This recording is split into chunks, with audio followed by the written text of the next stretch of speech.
देखते हैं कि भाई देखें, हो सकता है सरकार ने कोई स्कीम निकाली हो मेरे रोजगार के लिए। पता चलता है कि जो अच्छे अच्छे रोजगार थे उनको सरकार खत्म कर रही है। कैसे? आप अपने बच्चों को सेना में भेजते हैं, सरकार क्या लाती है? अग्निवीर स्कीम। अग्निवीर स्कीम का मतलब बेटा सेना में भर्ती होगा, 4 सालों बाद घर आ जाएगा, फिर से बेरोजगार होगा। जो सारी जितनी भी सुविधाएं पहले मिलती थी सेना में, कोई सुविधा नहीं मिलेगी उसको। वो वापस आ जाएगा 4 सालों बाद, 5 सालों बाद, और फिर से घर पे नौकरी ढूंढने का काम शुरू करेगा। इस सरकार ने जहां जहां से आपको रोजगार मिल रहे थे वो सारे साधन बंद कर दिए। सरकार के बड़े बड़े कारखाने होते थे जिनको हम पीएसयू कहते हैं, उनके सारे सब्सिडरी इन्होंने अपने खरबपति मित्रों को दे दिए हैं। देश का कोयला, देश के कोयले के खदान, देश के बंदरगाह, देश के हवाई अड्डे, देश की सड़कें, बिजली बनाने के जितने भी कारखाने थे, आज सारे प्रधानमंत्री जी के गिने चुने बड़े बड़े खरबपति मित्रों को सौंप दिए गए हैं। ये आपकी संपत्ति थी। क्यों? क्योंकि इससे सिर्फ आपको बिजली, कोयला ये सब नहीं मिलता था, इससे आपको रोजगार भी मिलता था। यहां से रोजगार बनते थे। और कहां से बनते थे रोजगार?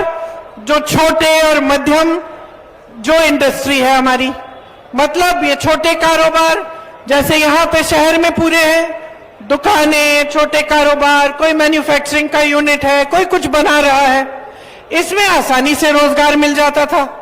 कोई बिजनेस कर रहा है अपना, 2-3 लोगों को लगा लेगा, 50 लोगों को लगाएगा, 100 लोगों को लगाएगा, रोजगार मिल जाता था। नोटबंदी लाए मोदी जी, आपको बताया गया देशभक्ति कर रहे हो आप, लाइन में खड़े हो जाओ कतार में, आप सब देशभक्त हो, देशवासी हो, आपने मोदी जी की बात मानी, चले गए अपनी बचत लेके। मोदी जी ने आपसे कहा कि देखना इससे सारा काला धन वापस इस देश में आएगा। क्या आया? क्या आया? कोई हिसाब दिया उन्होंने आपको कि भाई इतना काला धन आया? नहीं दिया, क्योंकि आया ही नहीं। आपको कतार में खड़ा कर दिया। साथ साथ क्या हुआ? जो छोटे कारोबार थे, छोटे बिजनेस थे, छोटे दुकानदार थे, सारे पिस गए। नोटबंदी के बाद जीएसटी लाए, जीएसटी से हर चीज पे टैक्स। आज आप कुछ भी खरीदने जाएं उस पे टैक्स है। पेट्रोल डीजल आप खरीद नहीं सकते, महंगाई वैसे भी इतनी बढ़ गई है, उनके दाम बढ़ गए हैं, उनको अलग छोड़िए, बाकी हर चीज पे जीएसटी है। आप कुछ सब्जी खरीदने जाएंगे, खाना खरीदने जाएंगे, कपड़े खरीदने जाएंगे, कुछ कहीं पे आप किसी चाय की दुकान में बैठ के चाय पिएंगे, कहां भी कुछ भी आप लेंगे, आज हर चीज में महंगाई इसलिए है क्योंकि जीएसटी हर चीज पे है। अब आपसे मैं एक बहुत दिलचस्प बात बताती हूं।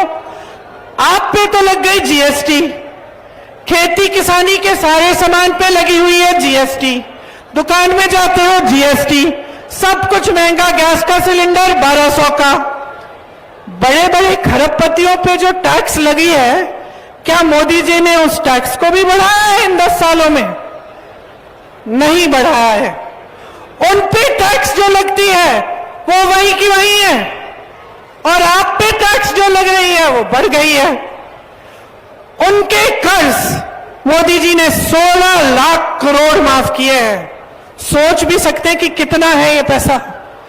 मैं खुद नहीं सोच सकती, इसलिए जहां जहां मैं भाषण देती हूं कभी गलती से 16,000 बोल देती हूं, फिर मैं उतरती हूं मंच से, मेरे ऑफिस के लोग कहते हैं नहीं 16 लाख है, 16 लाख करोड़। मतलब किसी साधारण इंसान के दिमाग में भी इतना बड़ा एक आंकड़ा समझना मुश्किल है।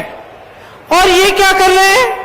अपने बड़े बड़े खरबपति मित्र जो हैं, जो 20-22 इस देश में बड़े खरबपति हैं, उनके 16 लाख करोड़ रुपए इन्होंने माफ कर दिए।